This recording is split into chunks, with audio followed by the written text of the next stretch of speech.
What's happening, YouTube? We got something really cool for you guys today. We got a vlog about some truck work. That's right, I'm gonna be working on my daily driver truck. It's a 2006 Toyota Tundra.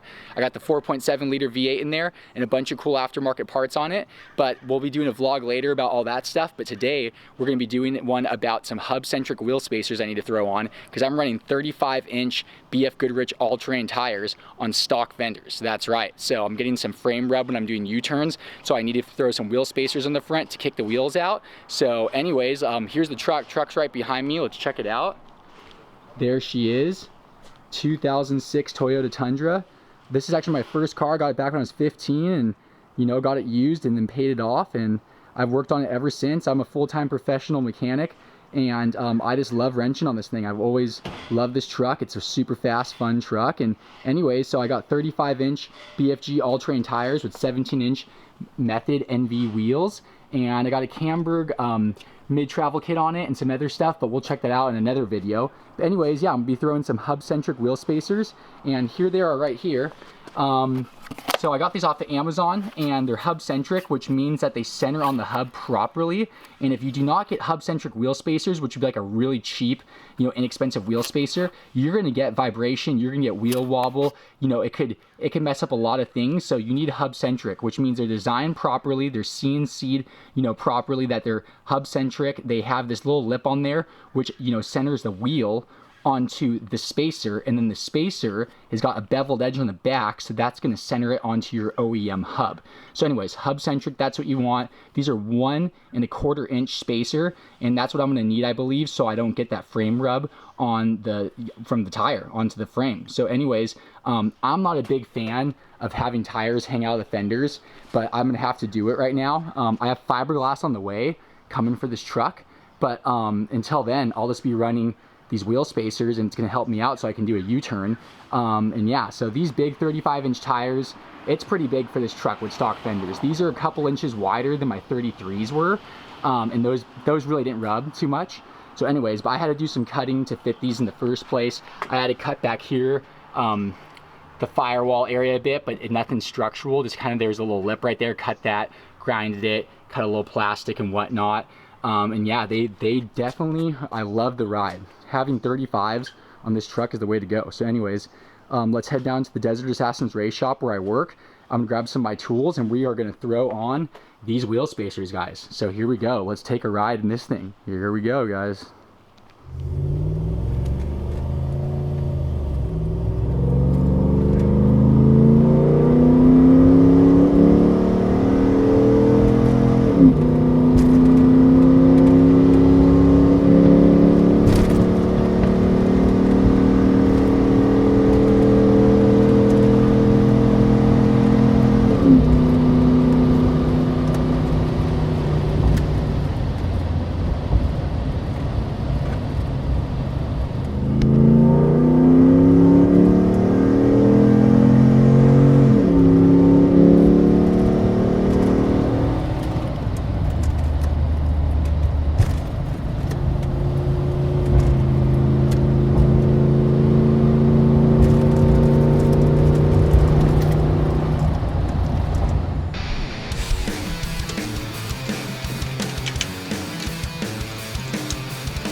Made it to the shop. Here we are at the DA race shop.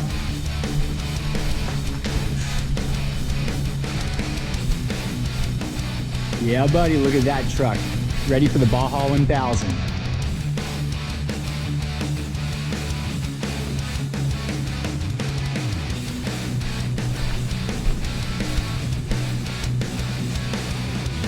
I'm gonna grab some tools.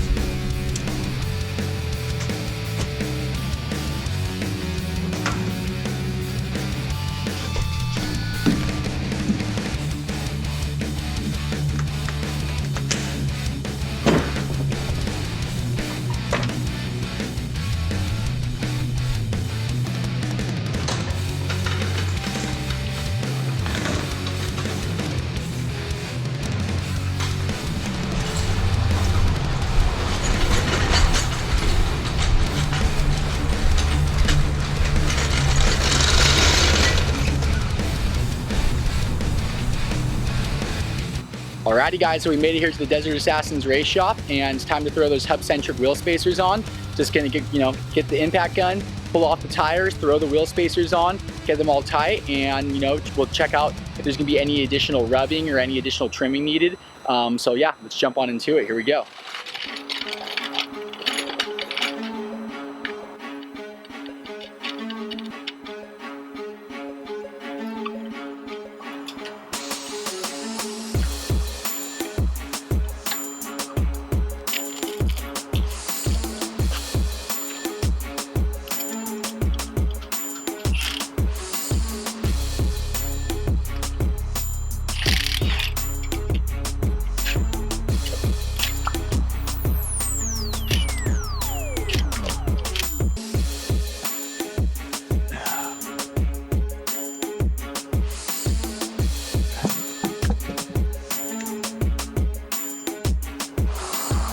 Alright guys, so here's my setup. I got drilled and slotted rotors on this thing. I got a Camburg mid-travel kit like I said.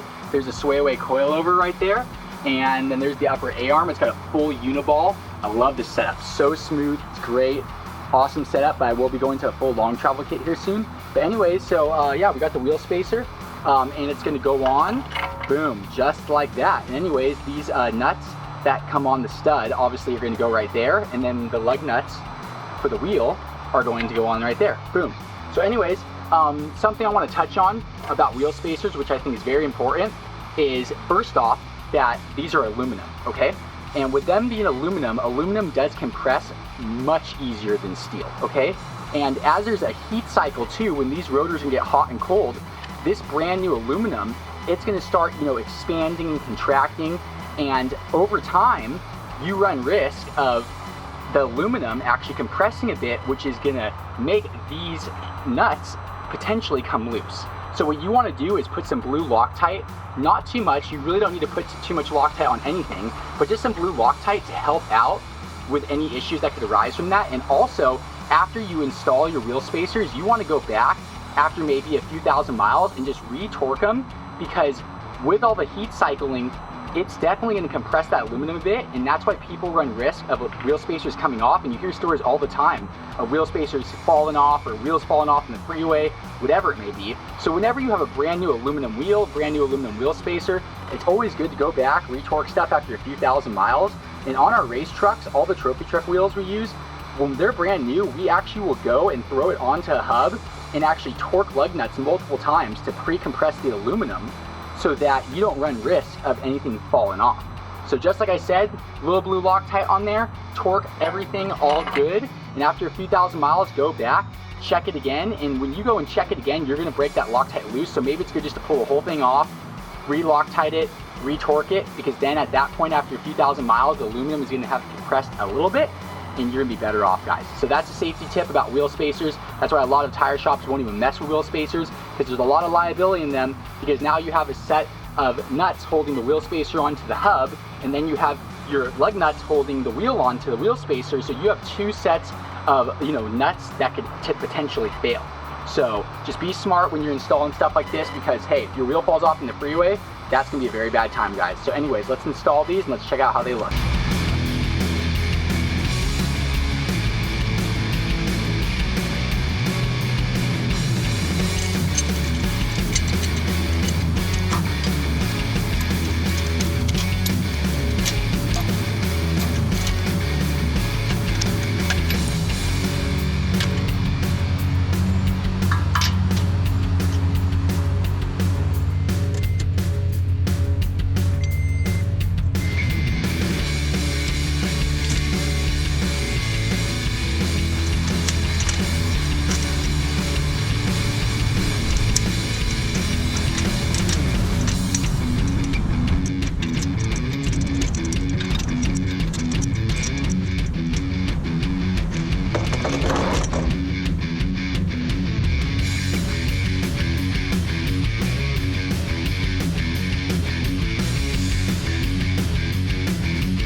Alrighty guys, so we got the wheel spacers all installed, both sides, everything's torqued, tight, ready to rock and roll.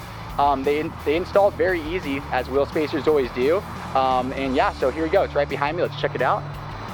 There she is, the 06 Tundra, running the hub-centric wheel spacers. The tires kicked out of the fender now, I would say about 1.5 inches total. And once again, we put 1.25 inch wheel spacers on there. So yeah, overall, I think the truck looks great. The stance and everything looking good. You know, a lot of people like the look of that and stuff. And the only bummer is with this is that we're gonna be throwing some mud down the side.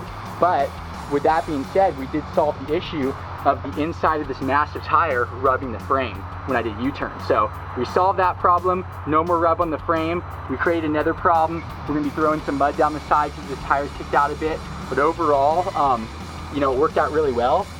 Wheel spacers sandwiched in between there. Everything's good to go. And yeah, so here in the future, I'll be upgrading that Camburg mid-travel kit to a long travel kit. I got fiberglass fenders coming on the way, and bed sides too. And I'll be doing a counter lever kit on the back, I believe, long travel counter lever kit. And then the front is gonna be long travel as well. And yeah, so this build is gonna start taking place over the next year or so. That'll be some of the future vlogs. But yeah, there she is. She's all done, ready to go. And if you guys like this type of video, you guys are into this type of thing, make sure to hit that subscribe button and hit the like button on the video, and you know, maybe leave me a comment or something. Let me know what you thought about this video, maybe stuff you want to see. I'll be covering a lot of cool action sports stuff here in the future. I got a pit bike build I'll be doing of a KLX 110. We got a bunch of race truck stuff coming up I'm gonna be filming, motocross stuff, big dirt bike jumps, everything, you name it, and obviously the build of this Tundra here in the future. So stay tuned, I got a lot of cool videos coming on the way, and I'll see you guys soon. Take care, guys.